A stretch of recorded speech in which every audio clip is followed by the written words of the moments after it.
You know that one neighbor everyone loves? The one who bakes pies for fundraisers, volunteers at the church, and remembers every kid's birthday?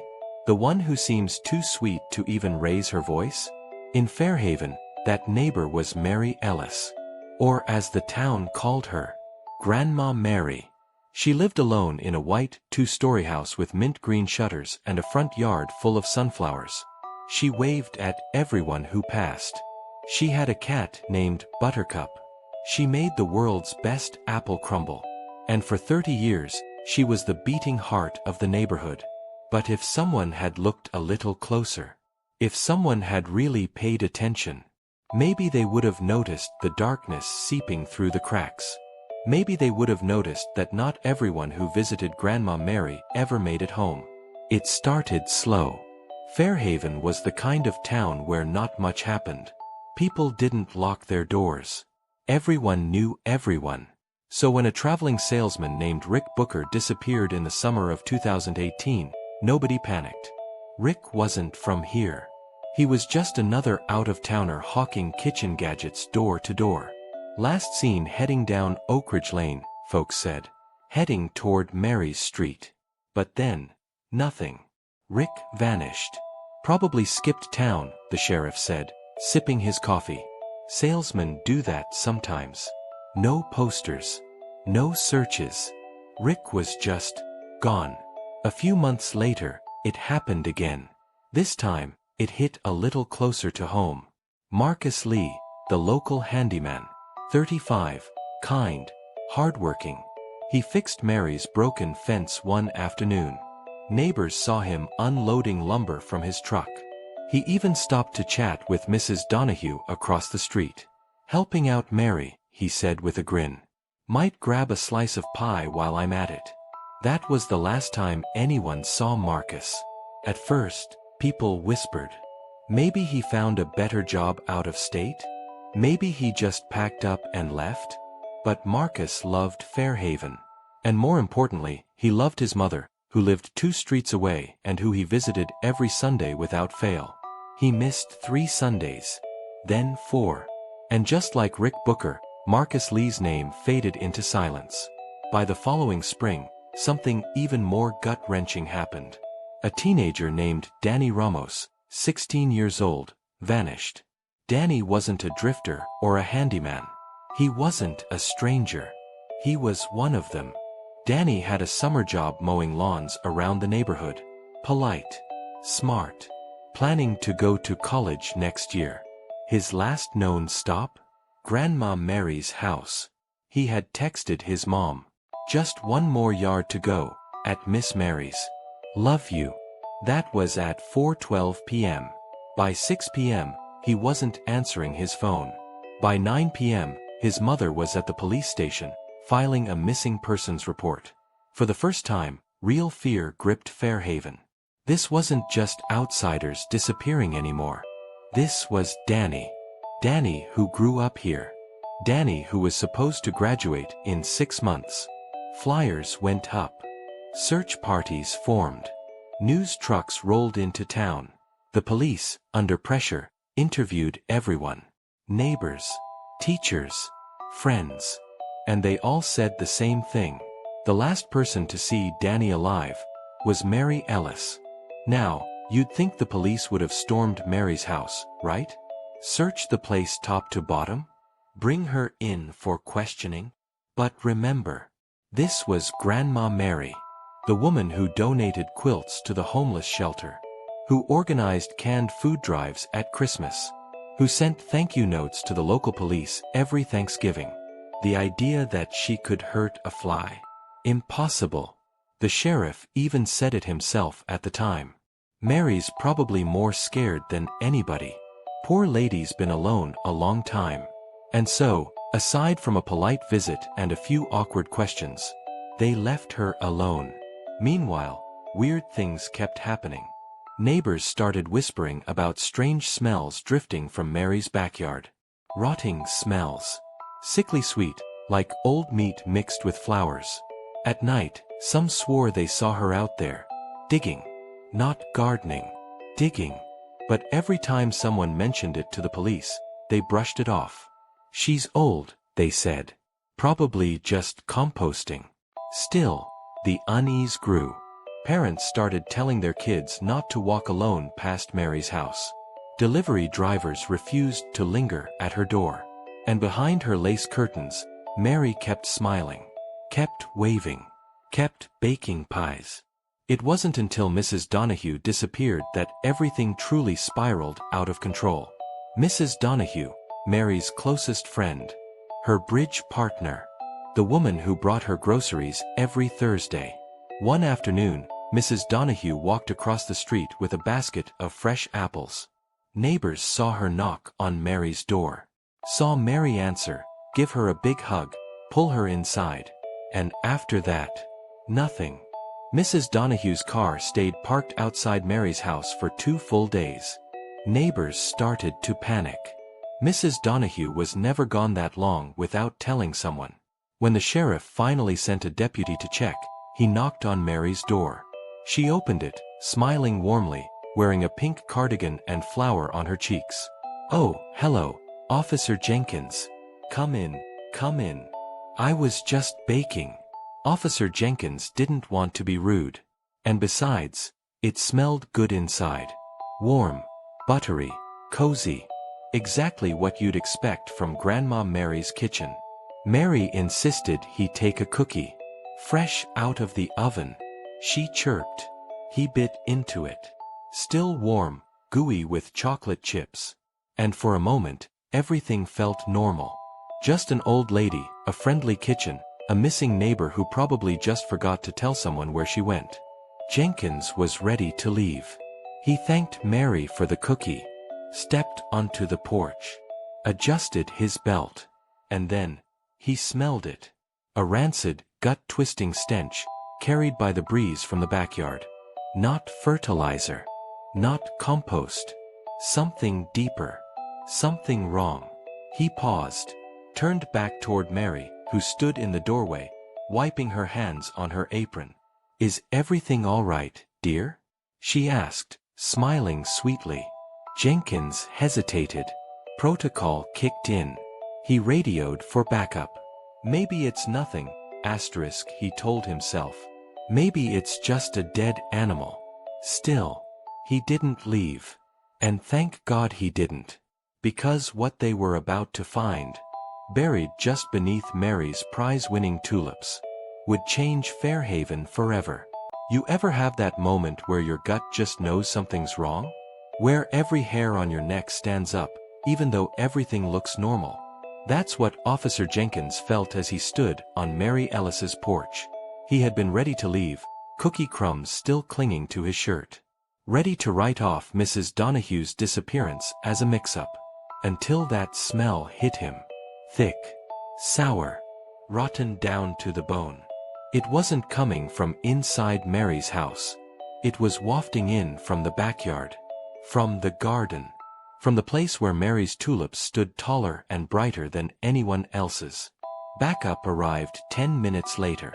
2 more officers, a sheriff's deputy, and the sheriff himself. Mary, sweet as ever, seemed delighted to have company. Oh, heavens! Look at all these fine men coming to visit little old me. She invited them inside again. Offered more cookies. Laughed about the silly smell, said a raccoon must have gotten into her compost heap. The sheriff, uncomfortable but still wary of accusing Fairhaven's beloved matriarch, asked politely, "Mind if we take a quick look around, Mary?" Mary pressed her hand to her chest, mock-shocked. "Why, of course, Sheriff. I've got nothing to hide." The backyard was immaculate. Rows of sunflowers swaying in the wind, a white picket fence, carefully raked dirt. But near the edge, under a gnarled oak tree, the smell intensified. Flies buzzed in lazy circles. A patch of dirt looked fresher than the rest. Recently turned. Still damp. Officer Jenkins knelt down. He dug his fingers into the soil. Only a few inches down, he found it. A scrap of fabric. Bright pink. Floral print. Exactly like the dress Mrs. Donahue had been wearing when she visited. He signaled the others. The sheriff's face paled. They called for a forensic team. Fast. While they waited, the officers gently asked Mary if she would mind coming down to the station. Just to answer a few questions, they said. Mary smiled so wide it was unsettling. Of course, dears. Let me just grab my sweater. She disappeared into the house. The officers waited on the porch, tense. Minutes passed. Too many minutes. Finally, Deputy Lawson knocked on the door. No answer. He tried the handle. Unlocked. The house inside was quiet. Still warm, still cozy smelling, but wrong somehow. Like a stage set, waiting for actors that had already fled. Mary. Lawson called. No reply. They found her in the basement, sitting in an old rocking chair, humming to herself. And next to her, lined up neatly against the wall, 3 small, wooden trunks, each one sealed tight with heavy latches. The officers called out to her. She didn't move. She just rocked and rocked and rocked, still humming, still smiling. The forensic team arrived. In the backyard, the digging began in earnest. It didn't take long. Just 2 feet down, they found a body, wrapped in a blue tarp, tightly knotted with thick twine. Inside, Mrs. Donahue. Cause of death, strangulation. Marks around her neck, deep and deliberate. Her face was frozen mid-scream. But that wasn't all. Another few feet away. Another grave. Inside, Danny Ramos. The teenager everyone had prayed would come home. His body was curled into itself, hands still clutching the grass, like he had tried to crawl away. Same cause of death. Same brutal precision. And further back, closer to the oak tree, they found Marcus Lee, the handyman who had gone missing months earlier. Same MO. Same horror. The trunks in the basement? When the officers finally pried them open, the stench hit them so hard they staggered back.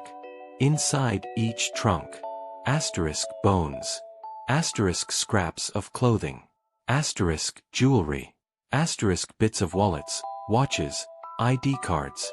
At least 6 different sets of remains. Some old, some newer. Each one catalogued, labeled, and stored like trophies. The town of Fairhaven shook. Word spread like wildfire. Grandma Mary, sweet, smiling Mary, was a killer. Not just a killer. A serial killer. One who had hidden her victims under the flowers she lovingly tended. One who had served cookies to the officers investigating her crimes. One who had built a life of kindness and charity as the perfect cover. Neighbors were stunned. Reporters flooded the streets. People who had hugged her, accepted her gifts, let their kids sit on her lap for story time at the library. They couldn't reconcile it. She babysat my daughter, one woman sobbed into a news camera. She used to knit hats for the cancer center. Another whispered, horrified, my son mowed her lawn last year. What if? Parents pulled their children close. The church stripped her name from the donor wall. The library burned the quilts she had sewn. It was like the town was trying to scrub itself clean of her. But you can't erase evil that easily. Not when it's been smiling at you the whole time. At the station, Mary remained eerily calm. She sat in the interrogation room, sipping tea like she was at a garden party. When detectives asked her what had happened, why she had done it, she simply chuckled. Oh, it's not what you think, dears, she said. Not at all. She refused a lawyer. Refused to call family, not that she had any left. Her husband had died years ago. No children. No siblings. She was alone. Completely, terrifyingly alone. Then she spoke. And what she said sent chills down the spines of the hardened detectives. She admitted to everything. Calmly. Sweetly. Matter-of-factly. The salesmen who bothered her with their loud pitches. The handymen who charged too much. The teenagers who were rude and disrespectful. Each one, according to her, had earned their fate. "I was doing the town a favor," she said with a smile. "Cleaning up the trash." And when asked how she had killed them, she leaned forward, patted the detective's hand, and said, "With love, dear. Always with love." The police stared at her, stunned. Was she insane? Was this an act? Mary never raised her voice, never showed anger, never even stopped smiling. The officers left the room shaken. No one wanted to admit it out loud, but the question hung in the air. How many more bodies were out there? And worse, how long had Mary been getting away with murder, right under their noses? Because when the forensics team dug deeper under Mary's tulips, when they mapped out the soft earth across the entire backyard, when they started uncovering bone after bone after bone, they realized something horrifying. This wasn't a few years of killing. This wasn't 3 or 4 victims. This had been happening for decades. And Mary Ellis was just getting started. The tulips had always been the pride of Fairhaven. Every spring, the whole town would marvel at how they seemed to burst from the earth first. Vivid reds, rich purples, shining yellows. Must be Mary's magic touch, they would say. They had no idea. No one had guessed what Mary's fertilizer really was. But now the forensics team knew. And they were horrified. The backyard excavation turned into a full-scale crime scene. Lights lit up the garden all night. Men in white suits picked carefully through the dirt. And every few minutes, someone would quietly, grimly call out, "Another one." Bones. Dozens of them. Some so old they crumbled when touched. Others still showing clear marks. Broken ribs, fractured skulls, stab wounds, ligature marks. Each set told a story of violence hidden under perfect suburban peace. By morning, the body count was estimated at least 19. 19 victims. Right under everyone's noses. Mary had been killing longer than anyone alive could remember. And she had been doing it with chilling precision. Investigators combed through Mary's house with a new sense of dread. Every closet. Every attic corner. Every kitchen drawer. What they found made seasoned officers blanch. In a secret compartment under the floorboards, they discovered a ledger. Neatly written in a grandmother's careful script. Names. Dates. Short notes. Tommy, disrespectful, stole my newspaper. Eleanor, gossip, lied about my baking at church. Rick, rude, parked in my driveway without asking. Each offense, tiny. Petty. Each one ending in death. Next to every name was a little flower doodle. As if Mary was planting her garden with their souls. Photos were found too. Black and white Polaroids, tucked between the pages of old hymnals and recipe books. Snapshots of her victims, sometimes moments before their deaths. A young woman smiling awkwardly on Mary's front porch. A teenage boy in a Fairhaven high jacket, sipping lemonade. A salesman grinning proudly, briefcase in hand. Each photo carefully labeled on the back. Good riddance. Won't be missed. Better for everyone. The town was rocked. Families who had lost loved ones decades ago. Cases that had gone cold, deaths that had been ruled accidents or missing persons, were suddenly reopening their wounds. One woman fainted when shown her brother's watch, recovered from Mary's basement trunks. Another man broke down sobbing when he saw his mother's wedding ring, long thought lost. Fairhaven wasn't just mourning. It was realizing it had lived under a smiling mask of evil for generations. The press descended like vultures.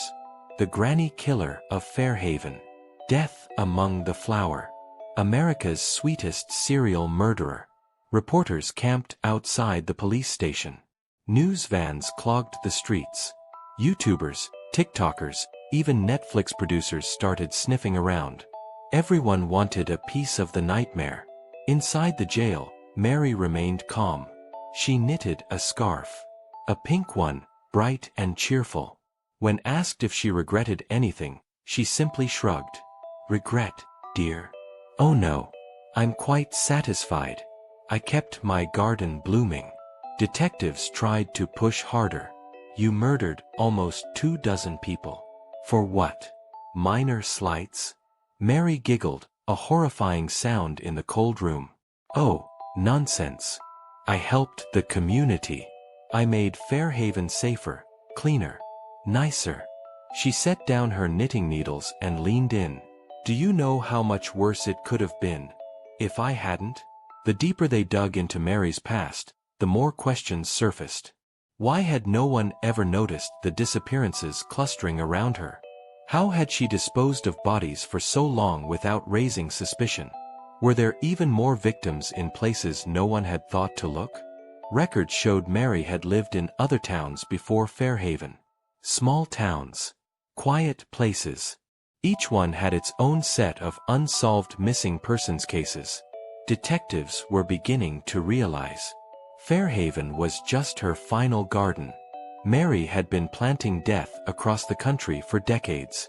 One chilling piece of evidence came from a forgotten diary belonging to Mary's late husband, Harold. Found stuffed in a shoebox in the attic. Inside were fragmented, desperate entries. Something's wrong with Mary. I hear digging at night. I ask her and she laughs. I found a shirt in the freezer. Blood on it. She said it was just meat. I don't believe her. I'm scared. But if I leave, what will she do to me? The final entry. If you find this, she did it. Harold had died of natural causes in 1982. No autopsy had been performed. Now, detectives had serious doubts. Had Mary killed her own husband, too? Had anyone in her life truly been safe? Meanwhile, people who once loved Mary turned on each other. Accusations flew. You visited her. You must have known. Old ladies who had been her bridge partners sobbed in disbelief. Men who had accepted her homemade jam suddenly felt nauseous remembering.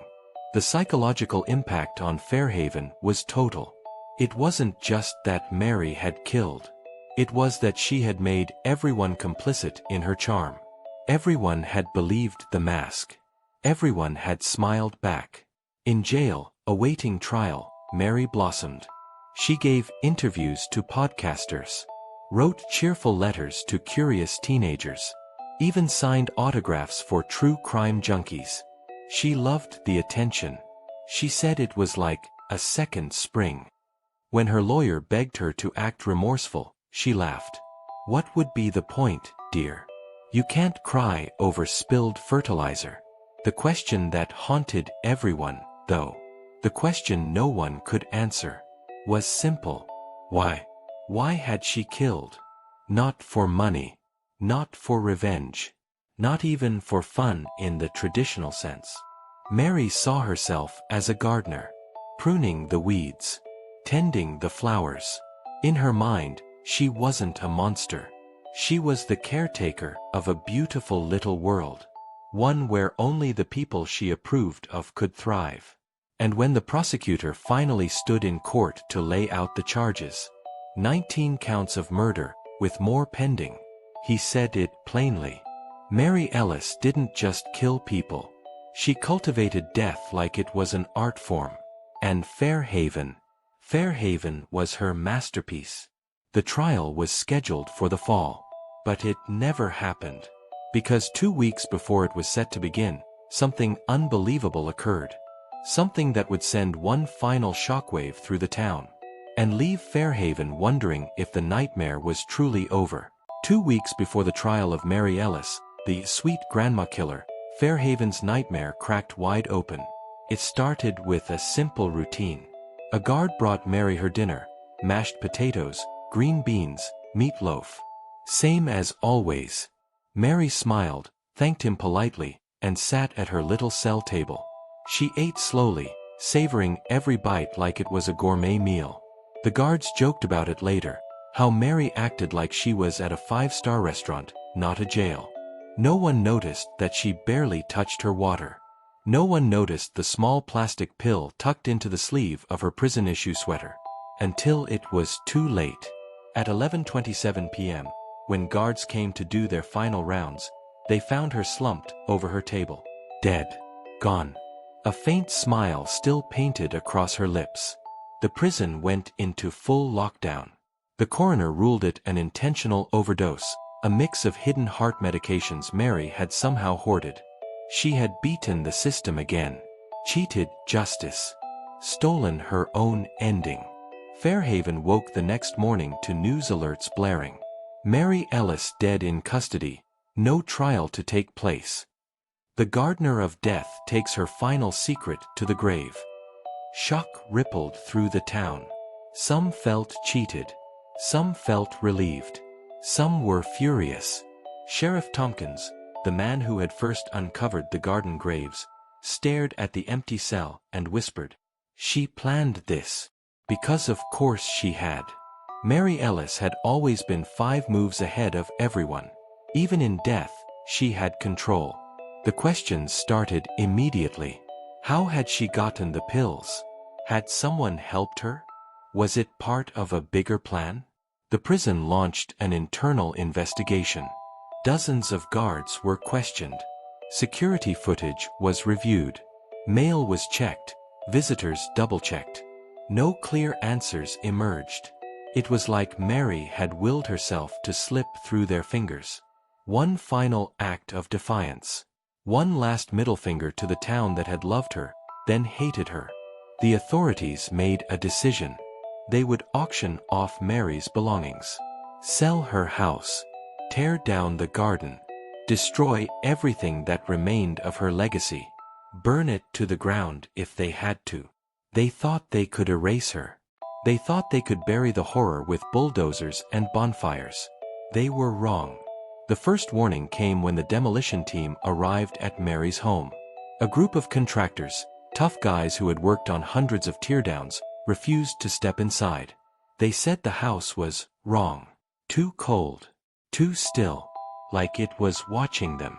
One man, a grizzled veteran of construction work, dropped his hammer and walked off the site mid-shift. "Not worth it," he muttered, crossing himself. Something evil lived here. The demolition went ahead anyway. They tore up the floorboards, ripped out the walls, smashed the windows. When they dug into the foundation, they found something buried deep in the concrete. A box. Inside, dozens more bones. Tiny ones. Fingers. Toes. Jaw fragments. Mary's body count had just grown even higher. Children. Teenagers. People too small to fight back. People who hadn't even made it into her careful records.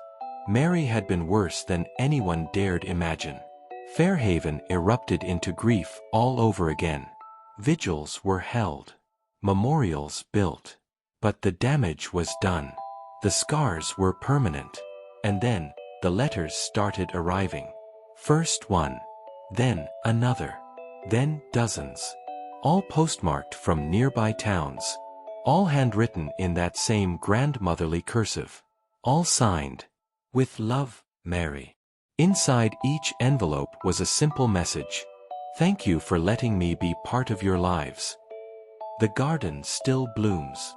You'll see me again." No return address. No fingerprints. No explanations. The FBI was called in. Postal workers were questioned. They determined that Mary must have mailed the letters weeks before her death, prearranged with a shady courier service. It was her final masterpiece. One last terror planted like seeds. Growing. Spreading. Turning even her death into a weapon. Residents started reporting strange things. Tulips growing in random yards, blood red, where none had been planted. Scraps of old clothing appearing overnight on front porches. Soft humming heard late at night near empty gardens. Children's toys rearranged in neat little circles. At first, it was written off as mass hysteria. Fear. Guilt. A town desperate to explain the unexplainable. But the reports kept coming. Too many. Too consistent. Some swore they saw her. An old woman in a blue dress, standing at the edge of their lawns. Smiling. Waiting. Sheriff Tompkins, grayer and heavier with stress, gave an interview to the press. He said it plainly. Mary Ellis may be dead, but the fear she planted in Fairhaven will never die. She's still here, in a way. Every time someone wonders if they locked their door. Every time a child cries out in the night. Mary's garden is forever. The house was bulldozed to the ground. The soil was dug up, burned, treated with chemicals. Nothing helped. The tulips still grew. Thicker, redder, brighter than ever. No matter how much they tore at the earth. It was like the land itself remembered her. A year later, on the anniversary of Mary's death, Fairhaven held a ceremony. A priest blessed the ground. A stone memorial was erected to the victims. People lit candles and prayed. And as the sun set over the ruins of Mary's house, the people of Fairhaven swore they saw something, just for a second, at the far edge of the field.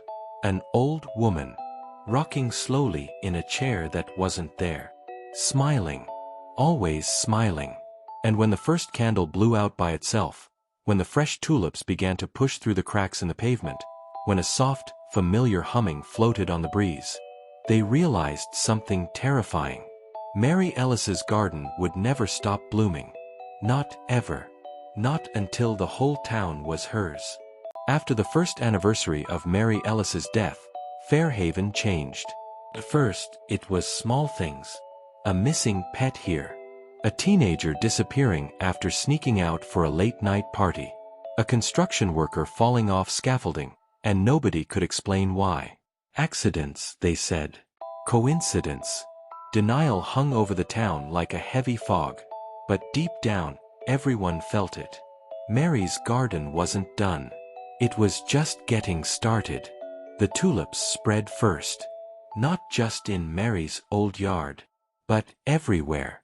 Empty lots. Sidewalk cracks. School playgrounds. Blood-red petals, bright and waxy, pushing up from impossible places. No one had planted them. No one could stop them. Sheriff Tompkins tried. He organized mass dig-ups, hired botanists, poisoned the earth with chemicals strong enough to kill any living thing. But the tulips came back. Stronger, thicker, hungrier. It was like every time they tore them out, the roots dug deeper. Then came the dreams. It started with the children. Nightmares of an old woman standing over their beds, humming lullabies. They would wake up screaming about the flower lady, who whispered secrets they couldn't remember. Adults, too, began to wake with scratches on their legs. Mud under their fingernails. Petals stuck in their hair. People began leaving Fairhaven, abandoning their homes. Businesses closed. Schools emptied. Fairhaven slowly rotted from the inside out. One night, during a particularly brutal storm, the sheriff's deputy, Carla Jensen, decided enough was enough. Armed with gasoline and matches, she marched to what used to be Mary's lot. The tulips there were taller than a man now, bending and swaying like they were breathing. Carla doused the flowers, struck a match, dropped it. The fire roared to life. For a moment, victory seemed possible. The flowers burned, black smoke rising into the stormy sky. But then, the ground beneath her feet shifted. A hand, skeletal, half-rotted, shot out of the soil and grabbed her ankle. Carla screamed. Another hand. Another. Dozens of skeletal arms erupting from the earth, dragging her down. The last thing she heard before the ground swallowed her whole was a soft, familiar voice. "Thank you for helping my garden grow." The town found her badge the next morning. Nothing else. Just her badge, half buried in the mud. No body. No footprints. Just tulips. Always tulips. By the second anniversary of Mary's death, Fairhaven was a ghost town. Windows boarded up. Stores empty. Streets silent. The only thing thriving was the garden. The flowers. And the humming. Always the humming. Netflix sent a documentary crew. They wanted the exclusive. They thought it would be a goldmine. Instead, they found something else. something the town had hidden, or maybe refused to see. In the footage shot by the cruise drone, there was a pattern to the tulips. From above, it wasn't random. It was deliberate. The blood-red blooms formed perfect circles, spirals, symbols that no botanist could explain. Ancient sigils, patterns older than memory. And in the center of it all, barely visible to the naked eye, was the outline of a face. Smiling. Mary's face. Experts tried to dismiss it as pareidolia, the brain's tendency to see faces where there were none. But the old folks of Fairhaven knew better. They remembered. They whispered among themselves. Mary was no ordinary woman. Mary was chosen. Mary wasn't just killing, she was feeding something. Some said Mary had made a pact. Long ago. Back when she was a young woman, full of rage at a world that had hurt her. A pact with something buried deep in the American soil. A hunger. An ancient, restless force that demanded blood and bones to fertilize its endless garden. And Mary. Mary had been its most devoted gardener. That's why she had no remorse. That's why she had no fear. She knew she wasn't working alone. She had help. From below. The final footage from the documentary crew was never aired. It was confiscated by the FBI. Classified. Buried. But a few leaked clips survived on the dark web. Shaky night vision shots of the tulip fields rippling without wind. Scratches against the drone camera, like claws. And at the very end, a faint voice, sweet and sing-song. Come and sit with me, dear. There's always room for one more in the garden. Today, Fairhaven is gone. Officially, it's listed as abandoned due to soil contamination. No one lives there. No one dares. The government fenced it off. Posted warning signs. Danger. Toxic area. Do not enter. But every year, in early spring, the blood-red tulips still bloom. Brighter. Fuller. The humming returns. Soft and sweet on the breeze. And if you're foolish enough to climb the fence, to walk among the flowers, to kneel and touch the earth, they say you'll feel it. The heartbeat of the ground. The whisper in your ear. Plant your anger. Sow your hate. Grow with me. They say you might see her. Just for a second. An old woman in a blue dress. Sitting in a rocking chair that shouldn't be there. Smiling. Always smiling. Waiting for you to take your place in her garden. Because the thing about gardens is simple. They never really die. They just wait for the right caretaker. And Mary Ellis made sure hers would bloom. Forever.